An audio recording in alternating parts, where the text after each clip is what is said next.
இந்த செஷனில் நம்ம என்ன பார்க்க போகிறோம் அப்படின்னு பார்த்தீங்கன்னா, 2 காலமில் உள்ள டெக்ஸ்ட்டை எப்படி ஜாயின் பண்ணுறது அப்படின்றத தான் பார்க்க போகிறோம். இதை நம்ம 2 மெத்தடில் பார்க்க போகிறோம். ஒன்று வித் ஃபங்க்ஷன், இன்னொன்று without function. Hello friends, I hope you all are doing well. நான் உங்கள் நண்பன் SR பிரபு.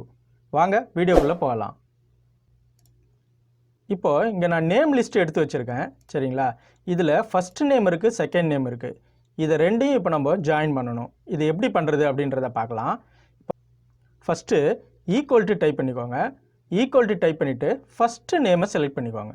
செலக்ட் பண்ணிவிட்டு அண்டு சிம்பிள் போட்டுக்கோங்க. அண்டு சிம்பிள் போட்டுட்டு இப்போ செகண்ட் நேமை செலக்ட் பண்ணிக்கோங்க. அவ்வளோதான். இப்போ என்ட்ரு பண்ணிக்கோங்க. இப்போ பார்த்தீங்க அப்படின்னா ஃபஸ்ட் நேமும் செகண்ட் நேமும் நமக்கு இங்கே ஜாயின் ஆகி வந்துருச்சு. ஓகேங்களா? இப்போது நம்ம 2 டெக்ஸ்ட்டையும் ஜாயின் பண்ணிட்டோம். ஆனால் இது ரெண்டுத்துக்கும் பார்த்தீங்கன்னா இடையில எந்த ஸ்பேஸும் இல்லை. இப்போ நம்ம எப்படி ஸ்பேஸ் கொடுக்கணும் அப்படின்னு பார்த்தீங்கன்னா, ஃபார்முலா பாரில் போய்ட்டு டபுள் இன்வெர்டட் கம்மா போட்டுக்கோங்க. ஸ்பேஸ் அகெயின் டபுள் இன்வெர்டட் கம்மா.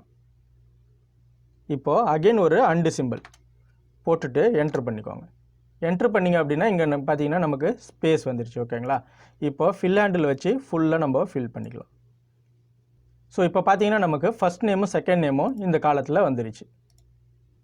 இப்போது கன்கார்டினேட் ஃபங்க்ஷனை யூஸ் பண்ணி இந்த 2 காலமில் உள்ள நேமை எப்படி ஜாயின் பண்ணுறது அப்படின்றத பார்க்கலாம்.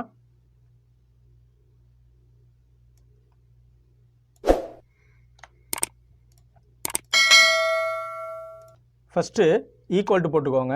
நம்ம எந்த ஃபார்முலா ஸ்டார்ட் பண்ணணுன்னாலும் ஈக்குவல்ட்டில் தான் ஸ்டார்ட் பண்ணணும். ஓகேங்களா? ஈக்குவல் டு போட்டுட்டு கன்கார்டினேட் டைப் பண்ணிக்கோங்க.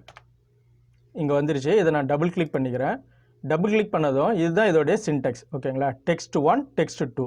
ஃபஸ்ட்டு டெக்ஸ்ட் இதை செலக்ட் பண்ணிக்கிறேன். கமா செகண்ட் டெக்ஸ்ட்டை செலக்ட் பண்ணிக்கிறேன். ஓகேங்களா? டேப் ப்ரெஸ் பண்ண அப்படின்னா இங்கே வந்துருச்சு. ஸோ இப்போ பார்த்தீங்கன்னா இந்த நேம் வந்து கன்கார்டினேட் ஆகிடுச்சு. ஆனால் இடையில எந்த ஸ்பேஸும் இல்லை. இப்போ நம்ம ஸ்பேஸ் கொடுக்கணும் அப்படின்னா ஃபார்முலா பாரில் போய்ட்டு double inverted comma space double inverted comma இன்னொரு கமா கொடுத்துட்டு என்ட்ரு பண்ணிங்க அப்படின்னா இப்போ பாருங்கள் நமக்கு 2 நேமுக்கும் இடையில ஸ்பேஸ் வந்துருச்சு. ஓகேங்களா? இந்த ஃபில் ஹேண்டில் பிடிச்சி அப்படியே இழுத்தோம் அப்படின்னா எல்லா நேமும் ஃபில் ஆகிடும். ஸோ இப்போ பார்த்தீங்க அப்படின்னா நம்ம கன்கார்டினேட் ஃபங்க்ஷனை யூஸ் பண்ணி இந்த 2 நேமையும் ஜாயின் பண்ணி நம்ம ஃபுல் நேமாக ஆக்கிட்டோம். இப்போ பார்த்தீங்கன்னா இந்த கன்கார்டினேட் ஃபங்க்ஷனை யூஸ் பண்ணி இந்த 2 காலமில் உள்ள நேமையும் நம்ம ஜாயின் பண்ணிட்டோம். என்ன ஃப்ரெண்ட்ஸ், இந்த தகவல் உங்களுக்கு பயனுள்ளதாக இருந்திருக்கும் அப்படின்னு நான் நம்புகிறேன். இந்த தகவல் உங்களுக்கு பயனுள்ளதாக இருந்துச்சு அப்படின்னா லைக் பண்ணுங்கள், ஷேர் பண்ணுங்கள், கமெண்ட் பண்ணுங்கள். மறக்காமல் சப்ஸ்கிரைப் பண்ணுங்கள். மேலும் இது போன்ற பல பயனுள்ள தகவல்களுடன் நாம் அடுத்த வீடியோவில் சந்திக்கலாம். நன்றி, வணக்கம்.